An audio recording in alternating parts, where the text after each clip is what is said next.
اسے ہم حدیث نبوی کہتے ہیں.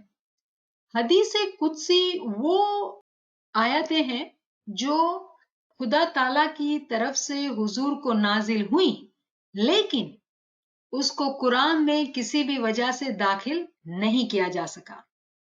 مثال کے طور پہ نعت علی جو ہے وہ حدیث قدسی ہے، لیکن وہ قرآن میں شامل نہیں ہوئی. تو یہ بھی ایک حدیث قدسی ہے جو کتاب 1000 حکمت سے لی گئی ہے، حکمت نمبر 305.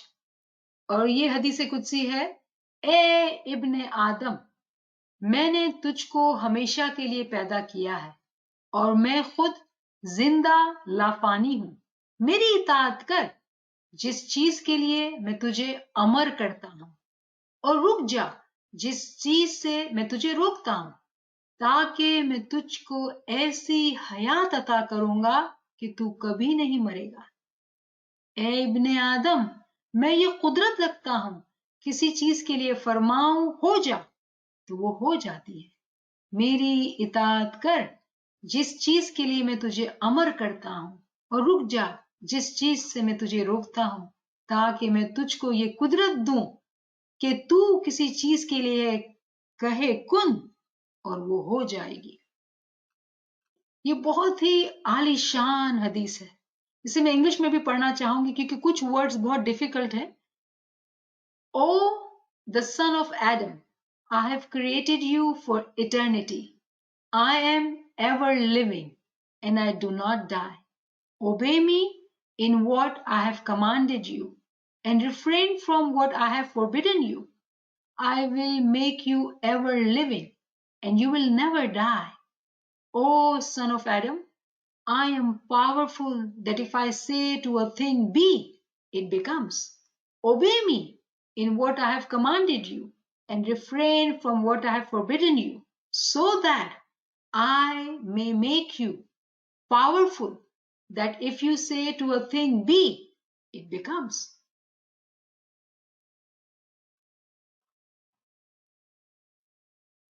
کتنا بڑا اعزاز ہے جو خدا تعالی اپنے مومنوں کو دینا چاہتے ہیں. امام جب کہتے ہیں میرے روحانی بچوں، اگر امام جو دین اور دنیا کا مالک ہے، جو ہمیشہ زندہ ہے، جو مومن اس کی فرمان برداری کر کے اپنے آپ کو بھی ایسا زندہ کر لے گا جیسے کہ زندہ کرنے کا حق ہے، تو وہ امام کے اندر فنا ہو کے امام کے تمام معجزات کا مالک بن سکتا ہے. سبحان اللہ، سبحان اللہ، سبحان اللہ. اس بات کی اہمیت اتنی ہے کہ ناچیز کے پاس کوئی الفاظ نہیں کہ اس کی خوبصورتی، اس کی اہمیت کو بیان کر سکے. یہ دل کے اندر غور کرنے کی بات ہے، دل کے اندر سوچنے کی بات ہے کہ امام ہم سے کیا فرما رہے ہیں، خدا ہم سے کیا کہہ رہے ہیں، کہ جب ہم ایسی فرمان برداری کرتے ہیں جیسا کہ فرمان برداری کرنے کا حق ہے، تو وہ ہمیں کیا سے کیا نہیں بنا سکتا ہے.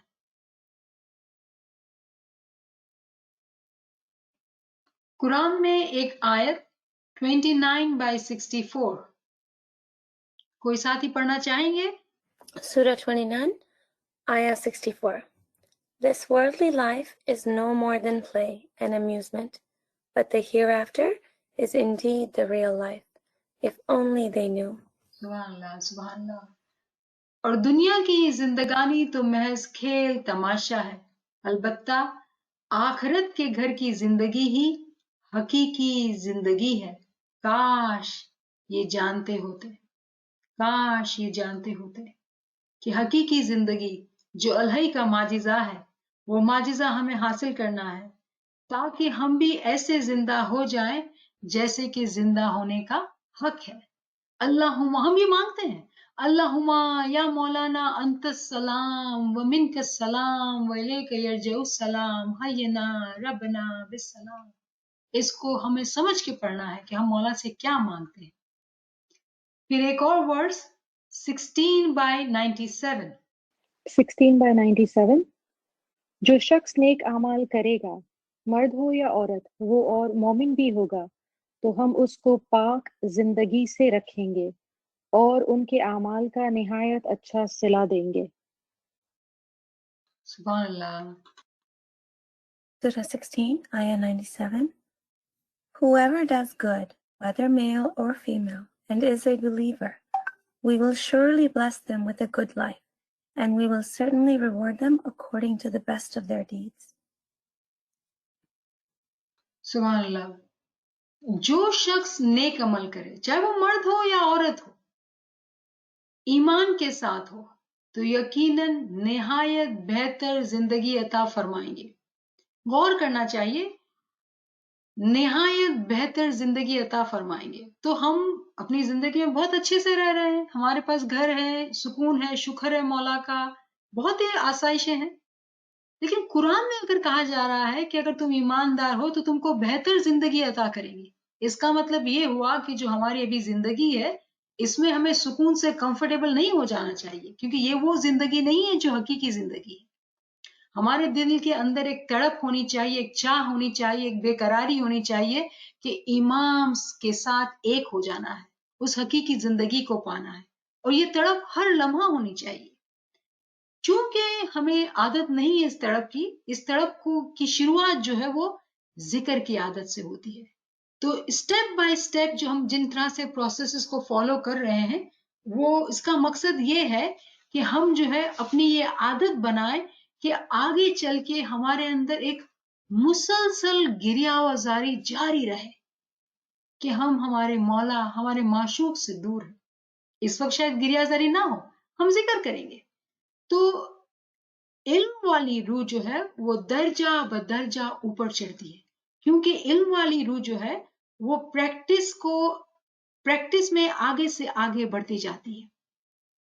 تو تمام پریکٹسز جو ہم کلاس میں بات کرتے ہیں کہ بھئی یہ ذکر کریں، آپ فرمان پڑھیں، آپ گنان پڑھیں، آپ، یہ تمام باتیں اس لیے کی جاتی ہیں کہ آہستہ آہستہ پریکٹس کے ساتھ ہم آگے بڑھتے جائیں، اور آخر کار ہماری یہ حالت ہو کہ ہر لمحہ ہمارے اندر ایک تڑپ ہو. ایک دنیا بانے اگر کسی ہم لورز کو دیکھتے ہیں کہ وہ ایک دوسرے کے بنا رہ نہیں سکتے، ہر لمحہ خیال آتا ہے. اگر دنیا میں کبھی کسی سے محبت ہوتی ہے تو ہماری کتنی بری حالت ہوتی ہے. کہتے ہیں کہ لورز جو ہے ان کو بھوک بھی نہیں لگتی ہے، نیند بھی نہیں آتی ہے، بے قراری ہوتی ہے کہ بھئی وہ معشوق کیا کر رہا ہوگا، اور اگر وہ ساتھ ہے تو اس کو کیا اچھا لگتا ہے، میں اس کے لیے کیا کروں کہ وہ خوش ہو. یہی بات، یہی سمجھ، یہی اپلیکیشن ہم کو اپنے اندر اپنے امام کے لیے لانی ہے. یہ تو دنیا کی چاہت تھی جو کہ فریکشنز میں ہوتی ہے. امام سلطان محمد شاہ اپنے میموارز میں فرماتے ہیں کہ اگر کسی نے دنیا کی محبت کو ایکسپیرینس کیا ہے تو وہ محبت تو فریکشنز میں ہے. خدا کی محبت جو ہے وہ اس سے کئی گنا اعلیٰ ہے، کئی گنا زیادہ ہے. ایک جو ہے وہ بہت ہی خوبصورت شاعری جو ہے رومی کی، جو ناچیز کو بہت پسند، اور یہ جو ہے رومی لکھتے ہیں، اگر آپ نے زلیخا کی سٹوری سنی ہے، زلیخا ہسٹوریکلی جو ہے وہ یوسف کی شاگرد تھی. چونکہ حضرت یوسف علیہ السلام تعویل کی باتیں کرتے تھے تو زلیخا جو ہے وہ ان کی عاشق ہو جاتی ہے، اور وہ اپنی عاشقی میں کیا لکھتی ہے؟ The coriander seeds have caught fire, or the roses are opening. The king is in a good mood today. Or isn't that lucky? The furniture needs dusting, or the water carrier is here, or it's almost daylight, or these vegetables are perfect, or the bread needs more salt, or the clouds seems to be moving against the wind. My head hurts, or my headache is better. Anything she praises, it's Joseph's touch she means. Any complaint, it is his being away. When she's hungry, it's for him. Thirsty, his name is Sharbat. Cold, he is a fur. یہ بہت ہی خوبصورت جو ہے نظم. تو چلیں اس کا translation تھوڑا کرتے ہیں کہ زلیخا کہتی ہے، وہ گھر میں کام کر رہی ہے، گھریلو عورت ہے، ہاں گھر میں کام کر رہی، کہتی ہے کہ دھنیے کے جو بیج ہے نا اس کو آگ لگ گئی ہے، پھول جو نا وہ کھلے نہیں ہیں، بادشاہ کا موڈ آج اچھا ہے، فرنیچر کو ڈسٹنگ کی ضرورت ہے، پانی جو ہے وہ مٹکے میں ختم ہو گیا ہے، یا آج سبزی جو ہے بہت اچھی ہے، روٹی میں نمک کم ہے. یہ تمام باتیں وہ کر رہی ہے، لیکن اس کی جو تمام باتیں اس میں صرف اور صرف اس کے اندر جو خیال ہے وہ یہ کہ وہ تعریف کر رہی ہے حضرت یوسف علیہ السلام کی. کتنی عجیب بات ہے. کیا مثالیں سنی ہم نے. یہ رومی بتاتے ہیں کہ زلیخا کا عشق جو تھا وہ اتنا شدید تھا یوسف کے لیے کہ وہ بات فرنیچر کی کر رہی ہے، روٹی کی کر رہی ہے، بادلوں کی کر رہی ہے، اپنے سر کے درد کی بات کر رہی ہے، لیکن اس کا دھیان جو ہے وہ تمام باتوں میں صرف اور صرف اپنے معشوق کے ساتھ ہے. کیوں اس شاعری کی اہمیت ہے؟ کیونکہ اس شاعری میں سکھایا گیا ہے کہ کس طرح سے امام سے عشق کرنا ہے.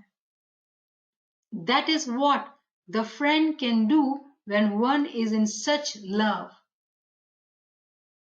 جب ایسی عاشقی ہوتی ہے تو دل کی جو حالت ہوتی ہے وہ کچھ اور ہی ہوتی ہے. یہ ہے علم والی روح جو جماعت کھانے جاتی ہے.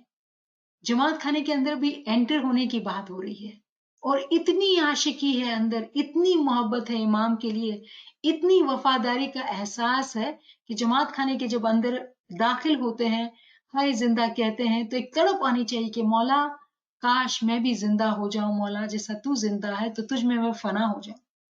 ایسی سوچ کے ساتھ ایک مومن سالک جماعت کھانے کے اندر داخل ہوتا ہے.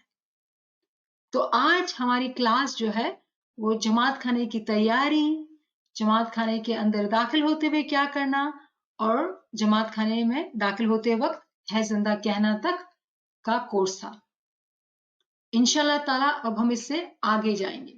یہاں تک کی جو ہم نے بات چیت کی جماعت کھانا شناسی کے لیے، اگر کوئی بھی سوال ہے تو پلیز آگے آئیں، ناچیز سے شیئر کریں. تو کچھ گریہ زاری کریں، کافی دنوں سے گریہ زاری نہیں ہوئی ہے ہماری گروپ کے ساتھ. ایک نظم علامہ صاحب کی پڑھتے ہیں، بہت ہی خوبصورت اور الفاظ بھی آسان ہیں اردو کے. بسم اللہ الرحمن الرحیم. علی اللہ مدد فرما، الواحد القہار، علی اللہ مدد فرما. سفر مشکل حضر مشکل، علی اللہ مدد فرما. تجھے معلوم ہر مشکل، علی اللہ مدد فرما. ضعیف العمر اور بیمار، فرائض میں بہت ناچار. ضعیف العمر اور بیمار، فرائض میں بہت ناچار.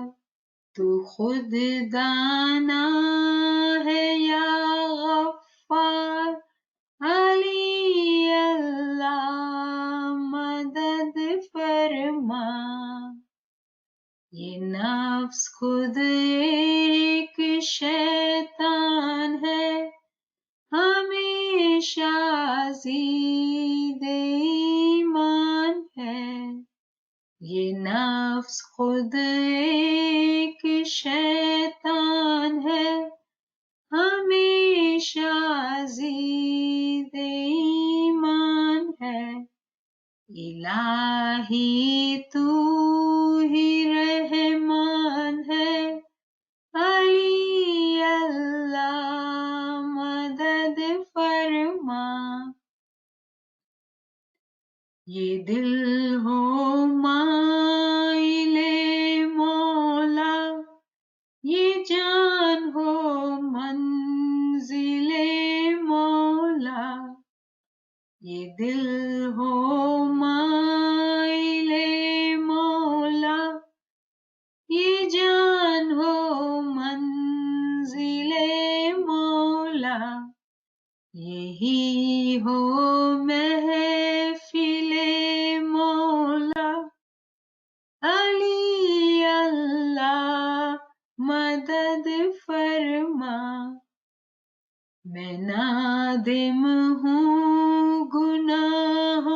سے مٹا مولا میری آنکھوں سے، میں نادم ہوں گناہوں سے،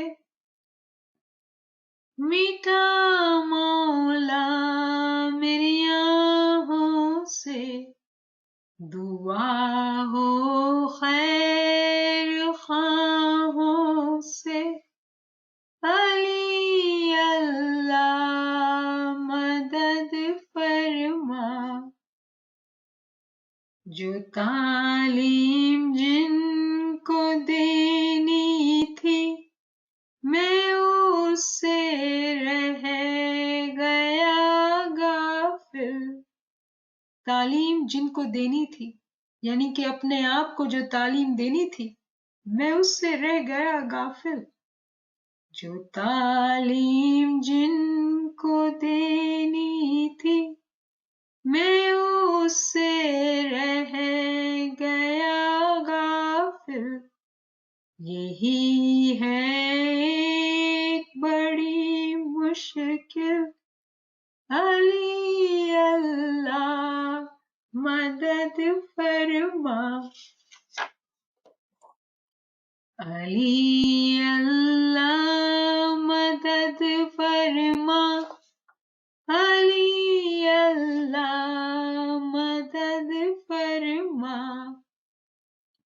نہیں ہے گریا او ساری یہی ہے میری بیماری، علی اللہ مدد فرما، علی اللہ مدد فرما، علی اللہ مدد فرما، علی اللہ مدد فرما، مقرر کر میرے دل میں نور، نہ رکھ اس غریب کو تو دور، علی اللہ مدد فرما، علی اللہ مدد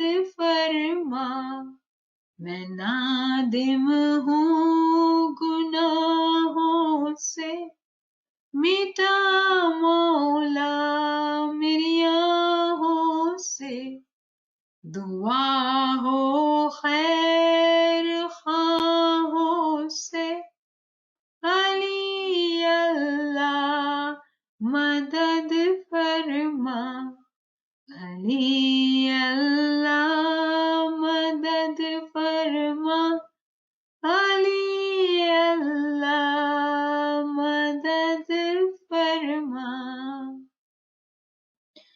اللہم یا مولانا انت السلام ومنک السلام وإلیک یرجع السلام، حینا ربنا بالسلام وادخلنا دار السلام، تبارک ربنا وتعالیت یا ذا الجلال والاکرام، اللہم یا مولانا منک مددی وإلیک معتمدی، ایاک نعبد وإیاک نستعین، یا علی بلطفک ادرکنی، یا علی بلطفک ادرکنی، یا علی بلطفک ادرکنی، یا علی بلطفک ادرکنی، یا علی بلطفک ادرکنی، یا علی بلطفک ادرکنی، یا علی بلطفک ادرکنی، یا علی بلطفک ادرکنی، یا مولا، یا مولا ہم تجھ سے مدد مانگتے ہیں مولا، اے مولا ہماری مدد کو پہنچ، یا مولا ہم ایسی بے قراری چاہتے ہیں جو زلیخا کے اندر تھی مولا، ایسی عاشقی چاہتے ہیں مولا، ایسی چاہت چاہتے ہیں مولا، ہمارا دل دنیا میں لگا ہے مولا، نفس نے پامال کیا ہے مولا، یا مولا مہربان، یا مولا مہربان توفیق تائید ہمت و یاری عنایت کر مولا، یا مولا بلند ہمت دے مولا کہ اس نفس کو ہم مار سکے مولا، جہاد میں کامیاب ہو مولا، اور تیرے در کے غلام بنے مولا، حقیقی عاشقی کرے مولا۔ تو اتنا دینے کو راضی ہے، تو ہمیں اپنے جیسا بنانا چاہتا ہے، تو کن فیکون کا معجزہ دینا چاہتا ہے، اور ہم ناچیز، نادان جاہلیت کے اندھیروں میں پڑے ہیں مولا۔ یا مولا مہربان، یا مولا مہربان، جو تو نے خزانے رکھے ہیں مولا، اس کی شناخت دے مولا، اس کی سمجھ دے مولا۔ یا مولا مہربان، یا مولا مہربان، بس تو ہمیں روحانی اور عقلانی ترقی دے مولا۔ یا مولا مہربان، تو درجات کو بلند کرنے والا ہے مولا، حقیقی طور پہ مولا ہمارے درجات کی بلندی ہو مولا، پوٹینشیلی نہیں مولا، ایکچولی مولا۔ یا مولا مہربان، یہ تمام ساتھی جو جمع ہوئے ہیں مولا، ان کے دلوں کو دیکھ مولا، بہت پاکیزہ ہے مولا، بہت صاف ہے مولا۔ یا مولا ان تمام ساتھیوں کی ہر مشکل کو آسان کرنا مولا، ان کی نیک امیدوں کو پورا کرنا مولا۔ تمام اسماعیلی جماعت کو مولا حقیقی سمجھ عنایت کر مولا، حقیقی شناخت عنایت کر مولا۔ یا مولا مہربان، یا مشکل کشا مولا، تو مشکل کشا ہے، مشکلات کی آسانی کرنے والا ہے۔ تمام اسماعیلی جماعت کی مولا تو پشت پناہ کر مولا۔ یا مولا مہربان، یا مولا مہربان، تمام اسماعیلی جماعت کو مولا علم میں، عمل میں، عبادت میں، تیری عاشقی میں آگے بڑھانا مولا۔ یا مولا تمام میں محبت، سم، اخلاص میں خوب بدھارا ہو مولا۔ یا مولا مہربان، یا مولا مہربان، اس میں اعظم کی لذت عنایت کر مولا، تیری عاشقی عنایت کر مولا۔ یا مولا مہربان، یا مولا مہربان، وہ تمام دعائیں مولا جو ہمارے حق میں بہترین ہو مولا، وہ تو ہی بلند کرنا مولا، اور اسے قبول بھی فرمانا مولا۔ یا مولا مہربان، یا مولا مہربان، یا مولا مہربان، تجھ سے کچھ چھپا نہیں ہے مولا۔ جو بھی ہمارے مسئلے ہیں، ہماری مشکلات ہیں، ہماری کمزوریاں ہیں مولا، تیرے سامنے آیا ہے مولا، کچھ بھی تجھ سے چھپا نہیں ہے مولا۔ یا مولا مہربان، ہم شرمندہ ہیں، پشیمان ہیں، بہت پشیمان ہیں، بہت ہی پشیمان ہیں مولا۔ جب اپنے آپ کو دیکھتے ہیں تو شرم سے سر جھک جاتا ہے مولا۔ یا مولا مہربان، ہماری یہ قابلیت ہی نہیں ہے مولا کہ تیرے سامنے حاضری دے سکے مولا، لیکن تو اتنا مہربان، اتنا چاہنے والا، اتنا پیار کرنے والا ہے مولا کہ محبت سے روحانی بچے بلاتا ہے ہمیں مولا۔ یا مولا مہربان، ہمیں یہ قابلیت دے مولا کہ تیرے روحانی بچے حقیقی طور پر بنے مولا۔ یا مولا مہربان، یا مولا مہربان، یا مولا مہربان، یہ زندگی جو تو نے دی ہے مولا، اس زندگی میں تجھے پانا ہے مولا۔ یا مولا مہربان، تو چاہے تو لوہا بھی پارس بن سکتا ہے مولا، سوکھا تو سوکھا، ہریا تو ہریا، سوکھا بھی ہریا مولا۔ اے مولا مہربان، ہم سوکھے ہیں مولا، تو چاہ ایک میٹھی نظر کر ہم پر مولا، ہمیں بھی تو نور سے بھرپور کر دے مولا، ہمارے 16 اطراف تو نور دے دے مولا۔ یا مولا مہربان، یا مولا مہربان، تو کرم کرنے والا، رحم کرنے والا شہنشاہ ہے مولا۔ اے مولا مہربان، تیری رحمت کی میٹھی نظر کرنا مولا۔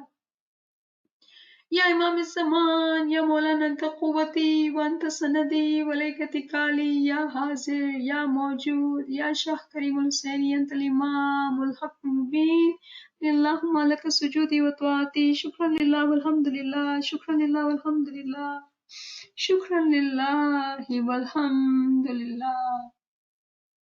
تمام ساتھیوں کے حضور میں یا علی مدد، یا علی مدد، یا علی مدد۔